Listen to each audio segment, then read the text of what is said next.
15분 독후감 다시 한번 시작하겠습니다. 그동안 읽은 책을 15분 독후감으로 다 만들고 보니 다시 한번 리뷰했을 때 그렇게 이렇게라도 해서 내용을 요약하는 것이 굉장히 큰 의미가 있는 것 같아요. 제가 최근에 서대문구 도서관 가서 찾은 책인데 일본의 판사 33년 하신 분이 교수로 마지막 인생을 교수로 생활하시면서 자기의 일본을 학문적으로 바라본 일본 사법의 문제점을 요약한 책입니다. 이분이 시리즈로 낸 책이기 때문에 제일 먼저 이 책을 소개하고 다음 책도 소개하도록 하겠습니다.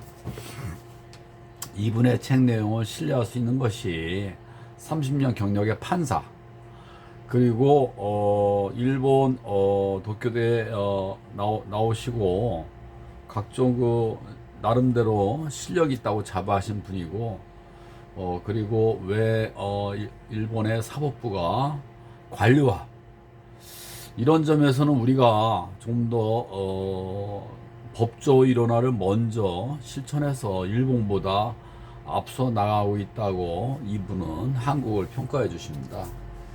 물론 일본의 검찰은 수사 기소 분리입니다. 그리고 도쿄 지검이 수사 기소를 통합해서 일종의 고위층 수사 비리처처럼 활동하고 있는데, 거기에 대한 다양한 문제점도 따로 책이 나와 있으니 그걸 소개하도록 하고요.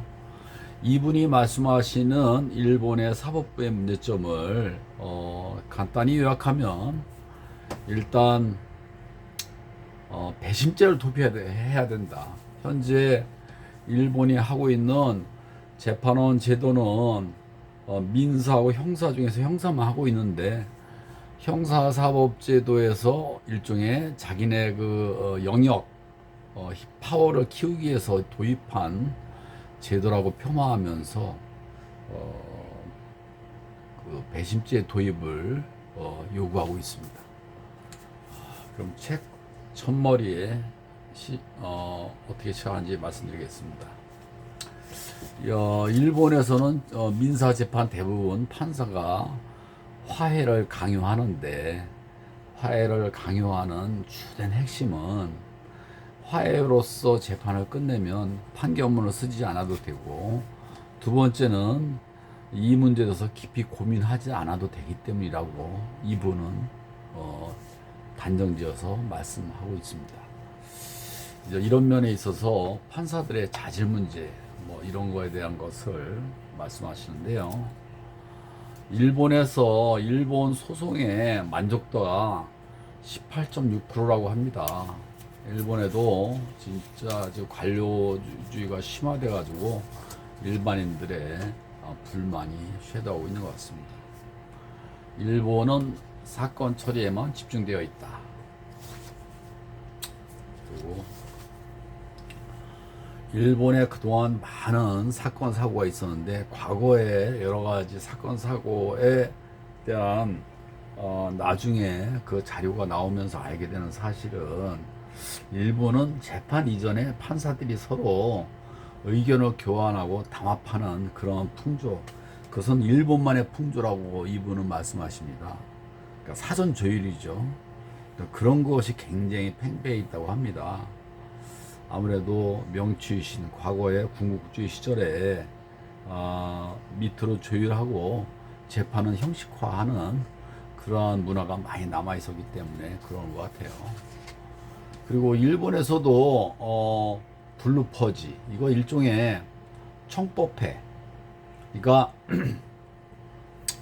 일본의 그 사법을 선진화하기 위한 뜻 있는 사람들이 모이는 공부 모임이 있었는데, 이것을 이러한 관료주의화된 사법부에서는 굉장히 싫어했던 모양입니다. 그래서 그런 거에 대한 불이익을 주고 일종의 뭐랄까 그 블랙리스트화 한 거죠. 그러한 것이 과거에 많이 있었다. 전반적으로 다 일본의 사법은 우리나라에 비하면, 우리는 독재 시대에 걸쳐서 너무 암흑기가 오래 길었죠. 그리고 일본은 그런 것은 없는데, 문화 자체가 억눌린 문화, 관료주의, 이런 것이 심화됐다고 하는 평가입니다. 현재 재판소 실정, 이거 뭐 관료 조직이 어떻게 정화되기 힘들다, 그렇게 평가하고요. 이것을 민사 재판, 뭐 화해의 강요라든가 이런 거, 그리고 영장에 지나칠 정도의 안이한 발부, 그 다음에 검찰에 의존하는 재판의 자세, 이런 것은 우리도 똑같죠. 이런 것이 선진 사법제도하고 제일 차이 나는 겁니다. 이게 서로 간에, 권력기관 간에 균형과 견제, 이런 기능이 없습니다. 그냥 관료주의, 자기네.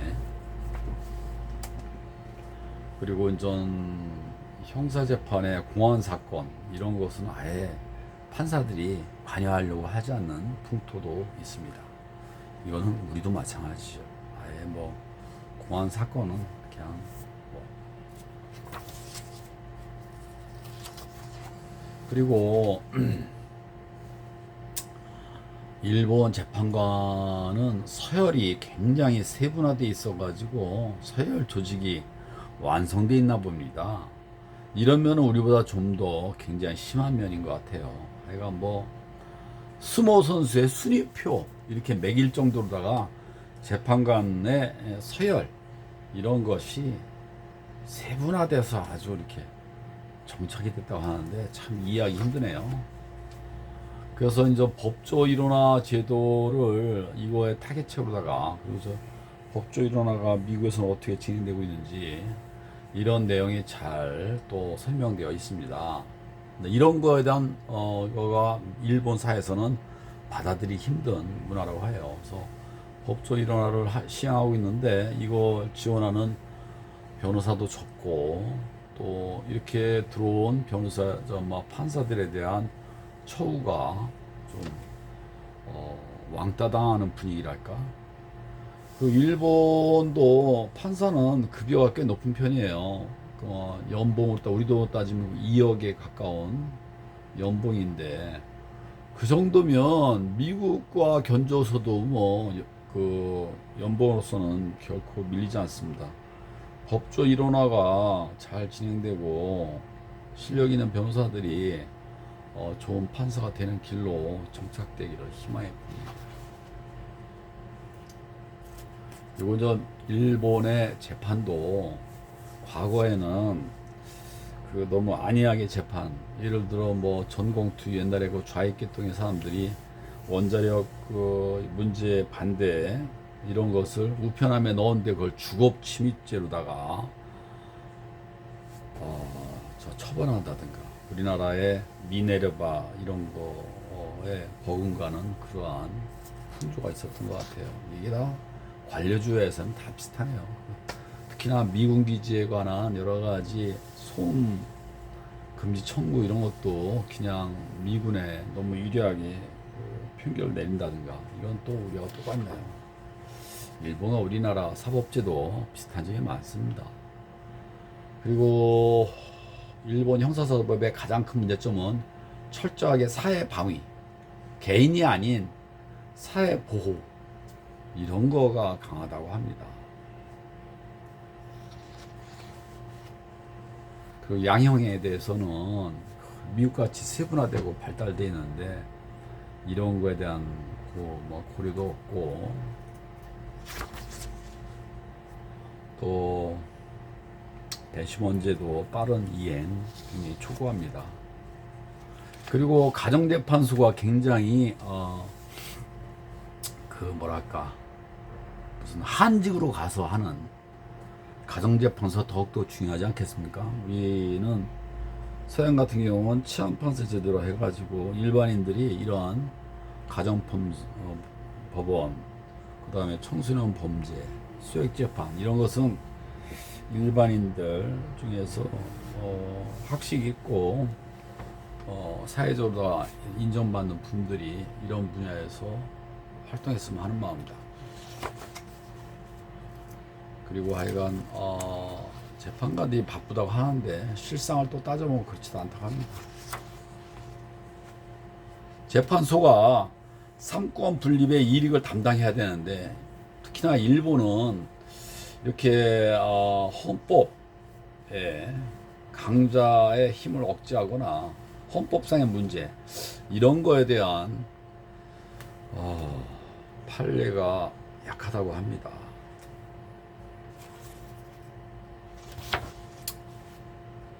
그리고 저는 그 판사들의 개인적인 일탈 이런 문제는 꼭 뭐 일본뿐만 아니고 우리도 마찬가지인 것 같아요.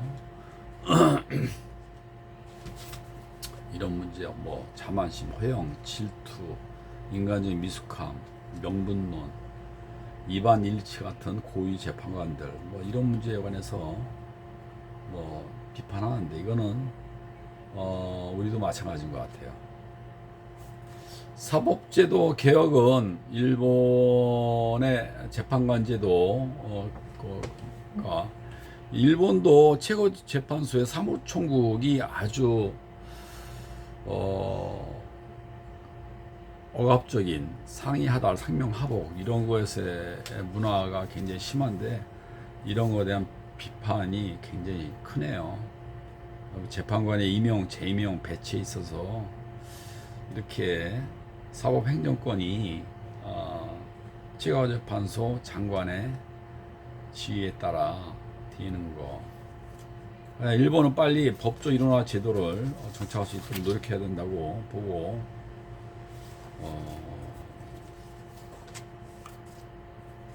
마지막으로다가 맺은 말에서 재판관들은 애로운 사람들이다. 어디에도 속해 있지 않으면서 그렇지 않다는 환상을 품고 있고 거기에 매달려가는 부평초다. 이렇게 표현을 해주셨어요. 뭐 인간이 모든 숙명이 다 그렇죠. 그러나 이렇게 재판, 판사의 권한은 어마어마하게 큰 거기 때문에 뜻있게 활동해야 된다고 봅니다. 그래서 이 책을 쓴 이유는 학자적 입장에서 제3의 입장에서 일본을 바라본 사법의 모습이라고 합니다. 이거 일본의 사법의 문제뿐만 아니라 일본 전체의 문제와도 맥락이 같다고 합니다. 이 책을 읽으면서 우리가 일본이란 사회가 과거 메이지 정권 미군정을 거치면서 어느 정도 많이 민주화되었지만 그 민주화된 것을 잘 심화 발전시키지 못한 관료주의에 포획된 일본의 사법부의 모습입니다. 그래서 이것은 우리가 반면교사 아니 똑같죠. 저희가 일본의 사법을 많이 따라했기 때문에 이 책을 통해서 우리를 다시 한번 들여다볼 수 있는 계기가 되었고, 그리고 일본의 사법제도는 우리보다는 검찰 제도는 분명히 선진화되어 있습니다. 사법제도에서 2심 재판도 사후심으로써 우리보다도 좀 더 진화 발전되어 있습니다. 그러나 큰 틀에서 헌법재판소가 없고 정권이 바뀌지 않는 상황에서 같은 생각의 재판관들이 최고재판소에서 계속 배치되면서 관료주의가 심화됐다고 저는 생각합니다. 그래서 아마 그 점에 있어서 이 책에 쓴 저자가 일본 사법부의 관료주의를 굉장히 비판했고 그것의 해결책으로서 법조 이론화를 통해서 많은 변화를 주어야 된다. 이렇게 진단하고 있습니다. 나머지 부분도 있고 이분의 또 시리즈 2탄이 있으니까 그 책을 통해서 좀 더 자세히 또 설명드릴 수 있도록 기회를 만들겠습니다. 감사합니다. 오래간만에 찍은 15분 독후감이었습니다.